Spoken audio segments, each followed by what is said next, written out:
ऊपर आई बनी क्या हुआ मेरा चला तो जय जय श्री राम। बहुत अच्छा, बहुत अच्छा। हमार भैया एगो शारदा बा पवन भैया और खेसारी भैया के बड़ पर्दा पा जाती तो हम जी जाती हमार दिल धन हो जाई। अगले बार तरह के ले हम सिनेमा करो तरह के ले बाद में बात रुको भीड़ बनाओ रुक जाओ अभी और पाँच मिनट खाई के कुर्सी लाओ ठीक है कि पानी दो पानी दो पानी दो। तो बस यही दिखाना है कि जिनके नजर में हम लफुआ नजर आते हैं हम चाहते तो क्रांति भी ला सकते हैं। तो बस मैं अपील करने आया हूँ अपने बड़े भाई के लिए कि जीत में पक्की है बट अंतर इतना होना चाहिए ना कि पूरे हिंदुस्तान जूझे उस अंतर से।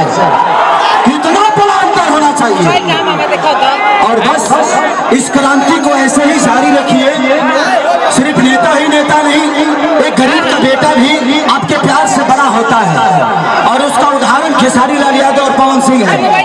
आज ये आदमी 35 साल से सिर्फ आपका सेवा ही कर रहे हैं आपके मनोरंजन के लिए, लेकिन इनके मन में आपके विकास के लिए आपके बच्चों के भविष्य के लिए।